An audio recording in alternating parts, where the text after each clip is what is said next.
हे इंसान, कभी विचार किया है यहां पे किस लिए आया है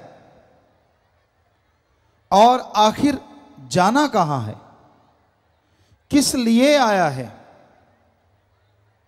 आमतौर पे लोगों का एक रवैया बन चुका है, खाओ पियो ऐश उड़ाओ, ये जग मीठा अगला किसने देखा है। अगला जिन संतों ने, पीर फकीरों ने, पैगंबरों ने देखा है उनकी मानने को तैयार नहीं होता। उनके लिए कह देता है कि नहीं, वो वैसे ही कहते हैं, फजूल की बात करते हैं, यूं ही कहते हैं, जबकि ऐसा नहीं है। तो भाई ये सोचो, आप किस लिए आए हैं, क्या आपका काम है और क्या कर रहे हो, ये जानना अति जरूरी है। एक बात आपको बताएं, हमारे धर्मों में इंसान को सर्वश्रेष्ठ बताया है कि सबसे श्रेष्ठ इस धरती पे अगर कोई प्राणी है तो वो है मनुष्य। हिंदू धर्म में कहा है सर्वश्रेष्ठ, अति उत्तम जून, सरदार मुखिया जून। इस्लाम धर्म में बोला गया खुद मुख्तियार जून। सिख धर्म में कहा गया सर्वश्रेष्ठ सरदार मुखिया जून। और इंग्लिश फकीर भी यही कहते हैं कि इंसान जैसा कोई दूसरा नहीं।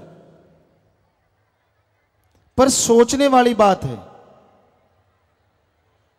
कि इंसान ऐसा क्या कर्म करता है जिससे कहा जाए कि वाकई जो गुरुओं ने, पीर पैगंबरों ने, ऋषि मुनियों ने कहा है वो सही है, कि वाकई इंसान जैसा कोई नहीं है। देखते हैं आदमी और जानवर, पशु पक्षी में क्या फर्क है। अगर निगाह मार के देखें तो पशु पक्षी भी खाते पीते हैं और जानवर भी खाता पीता है। फर्क मात्र इतना है, इंसान जब चाहे, जैसा चाहे वैसा खाने की कोशिश करता है और जानवर पक्षियों को जब मिल जाए, जैसा मिल जाए उसे खा के पेट भरने की कोशिश करते हैं। मकसद तो दोनों का एक ही है, मतलब तो दोनों का एक ही है, अपना पेट भरना, अपने लिए ताकत पैदा करना।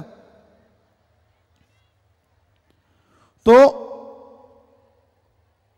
घर परिवार जानवरों का घर होता है, घोंसले होते हैं पक्षियों के, उसी तरह आदमी का भी घर होता है।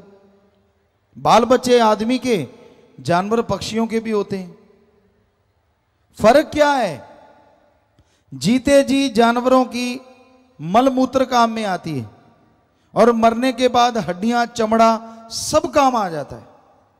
आदमी का जीते जी मलमूत्र संभालने में साइंटिस्ट लगे हुए हैं, कैसे संभालें, इतना बढ़ता जा रहा है। और मरने के बाद हड्डियां संभालने पे भी टैक्स लगता है। जाओगे वो पहले ही ले लेंगे, आजा आजा तू हमारा ग्राहक है, निकाल, कितने निकालेगा। तो हड्डियां समेटने में भी पैसा लगता है। तो इस लिहाज से देखें तो जानवर आगे हैं। पर शायद आदमी सोचे, साइंस में, विज्ञान में आदमी ने बहुत तरक्की करी है, सुख सुविधा के साधन बन गए हैं। तो साइंस ने कितनी तरक्की की है, गाड़ियां हैं, कारें हैं, क्या ऐसा पशु कर सकता है? ना जी ना, पशु नहीं कर सकता। पर आपको सुख सुविधा के साधन तो विज्ञान के नजर आ गए। पर अगर आज कहें कि आदमी बारूद के ढेर पे बैठा है, सारी दुनिया बारूद के ढेर पे बैठी है, तो गलत नहीं होगा। क्योंकि एटम, परमाणु, अणु, हाइड्रोजन जो बम बन रहे हैं, ऐसा खतरा जैसा आज आदमी को आदमी से है, क्या आदमी को पशु से हो सकता है? कभी नहीं हो सकता। सोच भी नहीं सकते पशु। तो फिर भी पशु आगे निकल गए, आदमी तो फिर पीछे रह गया।